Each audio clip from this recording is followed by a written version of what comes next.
코스피 만년 2등주인 SK하이닉스 주가가 최근 사상 최고가를 썼습니다. 글로벌 대표 AI주가 된 엔비디아가 호실적을 내고 주가가 급등하면서 같이 올랐죠. 그런데 반도체 대장주이자 우리나라 시가총액 1위 삼성전자 주가는 좀 이상합니다. 1월부터 부진한 흐름을 벗지 못하고 있는데요. 예전에는 미국 반도체주가 오르면 우리나라 반도체주가 전반적으로 따라오르는 경향이 있었죠. 그런데 왜 이번에는 엔비디아 주가가 오르면 SK하이닉스는 웃고 삼성전자 못 웃는 걸까요? 엔비디아의 수혜주가 왜 SK하이닉스인지 지금부터 설명드릴게요.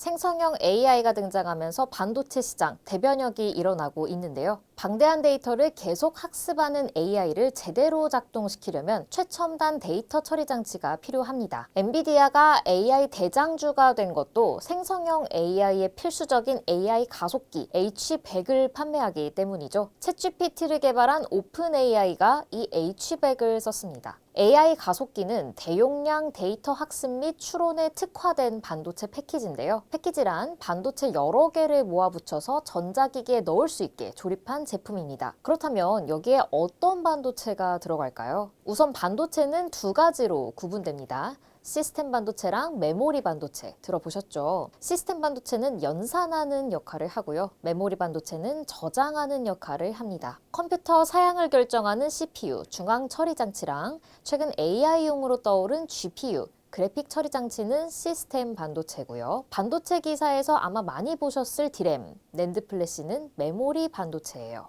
AI한테 방대한 정보를 학습시키려면 고성능 반도체가 필요하겠죠. 메모리 반도체는 많은 데이터를 저장해야 할 거고요. 그러려면 디램이 여러 개 필요할 겁니다. 그런데 그냥 늘어놓으면 면적이 늘어나잖아요. 부품은 작아야 좋은데 말입니다. 그렇다면 디램을 여러 개 수직으로 쌓으면 면적은 같아도 데이터 용량을 확 늘릴 수 있지 않을까 하고 회사들이 생각합니다. 예를 들어서 초가집은 정해진 땅에 한 가족만 살지만 아파트는 똑같은 땅에 20가구, 30가구가 살잖아요. 밀도가 높아지는 거죠. 이렇게 만들어진 게 바로 고대역폭 메모리 HBM입니다. 디램을 수직으로 쌓아서 연결한 고성능 메모리 반도체예요. 수많은 정보를 빠르게 유기적으로 처리해야 하는 생성형 AI, 데이터 센터, 슈퍼컴퓨터 같은 차세대 산업에 필수적이죠. 엔비디아의 AI 가속기에는 GPU랑 HBM이 들어가는데요.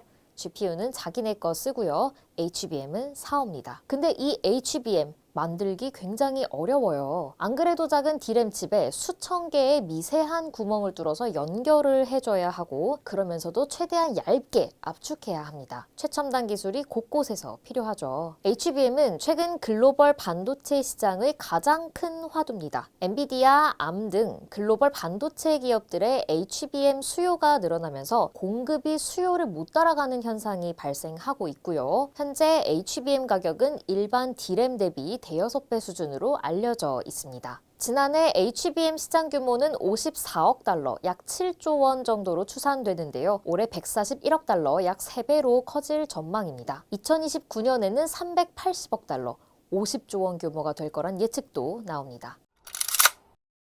자, 이 HBM을 세계 최초로 만든 회사 바로 SK하이닉스인데요. 약 11년 전인 2013년에 1세대 HBM을 처음으로 개발했습니다. 그보다 2년 전인 2011년에 최태원 SK 회장이 반도체 불황기였는데도 하이닉스 반도체를 인수하는 결단을 내리고 나서 대규모 투자를 해주었거든요. 근데 이때만 해도 HBM이 각광받는 제품은 아니었어요. 고사양에 가격도 비싸니까 수요가 한정적이었습니다. 주로 게임에 쓰였어요. 그래서 삼성보다 SK하이닉스가 HBM에 아마 먼저 뛰어들지 않았을까 싶기도 해요. SK하이닉스는 메모리 반도체만 만드는 회사거든요. 반면 삼성은 시스템 반도체도 만들고 반도체를 위탁 생산하는 파운드리도 하고요. 패키징 사업까지 하는 종합 기업입니다. HBM은 좀 먹을 게 작다 생각했겠죠. 그렇지만 AI의 시대가 올 줄 누가 알았겠습니까?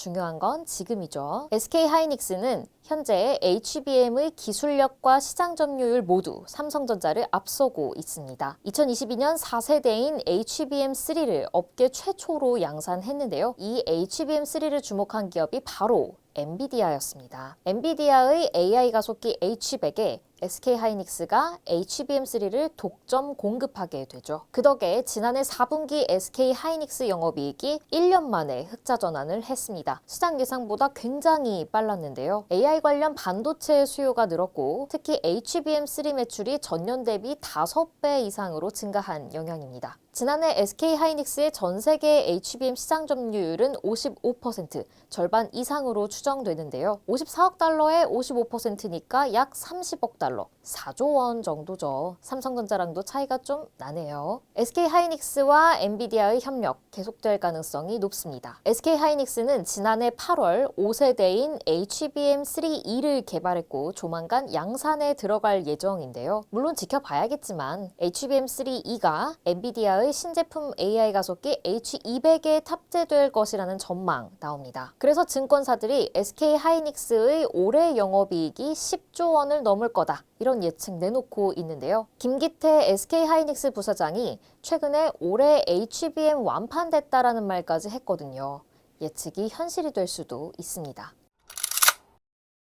다만 SK하이닉스의 HBM 주도권 영원하지 않습니다. 현지 시간 27일 업계 3위인 마이크론이 5세대인 HBM3E 양산을 시작했다고 발표하고 엔비디아가 2분기 출하할 신제품 AI 가속기 H200에 탑재될 예정이라고 발표했습니다. SK하이닉스의 독점 공급이 깨진 거죠. 삼성전자 손 놓고 있는 건 아닙니다. 최근 반도체 부문 에이스 직원 100여 명을 뽑아서 HBM 원팀 태스크포스를 구성해 시장 주도권 잡기에 나섰고요. 차세대인 HBM4를 최고 수준으로 개발하겠다는 목표로 달리고 있습니다. SK하이닉스와 삼성전자 모두 2026년에 HBM4를 양산할 계획인데 이때 전쟁 벌어지겠죠. 하지만 HBM 천하가 언제까지 지속될까요? 벌써 차세대 HBM 후보들도 나오고 있습니다. 대표적으로 CXL, 컴퓨트 익스프레스 링크라고 해서요. CPU와 GPU, 메모리 반도체를 빠르게 연결해서 데이터 처리 속도를 확 높여주는 기술이 주목받고 있습니다. 삼성전자가 이 CXL에서만큼은 뒤지지 않겠다는 각오로 드라이브를 걸고 있고요. 3월 26일 미국 실리콘밸리에서 열리는 반도체 학회 memcon 2024에서 이 기술에 대해서 발표할 것으로 보입니다. 반도체 뉴스는 참 어렵죠. 하지만 반도체, 올해 증시에서도 확실한 주도 업종이고 또 우리나라의 반도체 관련 상장사들 너무 많으니까요. 구독자분들도 반도체 이슈를 잘 팔로우업 하시면서 성공 투자하셨으면 좋겠습니다. 오늘 영상 좋으셨다면 좋아요 눌러주시고 또 구독도 해주시고요. 또 궁금한 주제 댓글로 남겨주시면 적극 고려하겠습니다. 댓글 많이 달아주세요.